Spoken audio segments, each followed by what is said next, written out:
In particular, one of the things that people have had to navigate has been the loss of a loved one and finding ways to celebrate their life. At the best, it's been limited access to the rituals and practices that normally happen after a death occurs.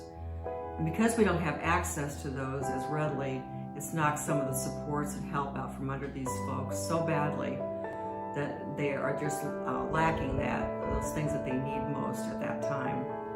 This has resulted in intense pain and anguish as people have tried to navigate grief on their own without the usual outlets such as a funeral, a visitation, luncheon, community support, and family support that they so badly need and is normally available to them.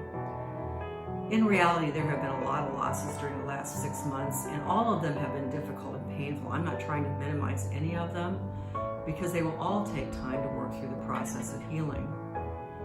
Any loss that we ever experience in our lives, whether it's the loss of a job, moving to a different city, becoming an empty nester, all of those things are losses that must be acknowledged. We must admit that they've happened and that they are a loss, and we must go through the grieving process.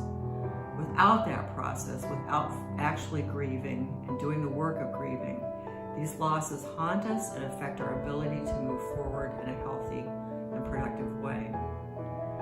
Our church offers Grief Share, which is a great series. It's faith-based. It brings people together who share common ground. They have lost someone they love, and they are grieving that death and are seeking help to begin the process of healing.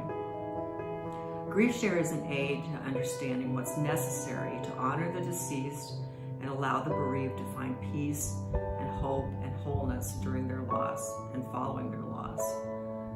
I recently heard a term within Grief Share called the shadows of grief. Grief is not something that ever completely goes away. It's like a shadow that follows you the rest of your life. It may not be obvious much of the time, and it certainly will not be as intense and painful as it was at first, but throughout your life you'll catch sight of those shadows every now and then, often when it's least expected.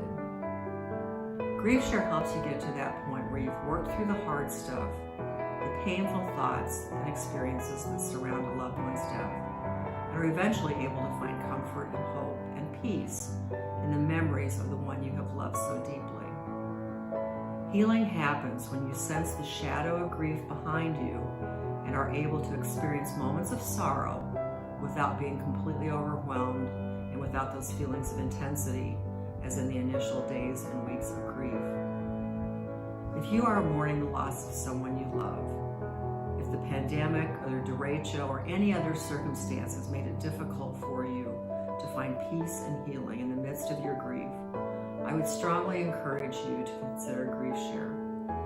We're starting fall sessions on September 16th. In-person and online options will be available, as well as daytime and evening options as well. Call me if you have any questions or would like to find out more about these groups. We are here to help you find hope and healing in the midst of your sorrow. God bless you all.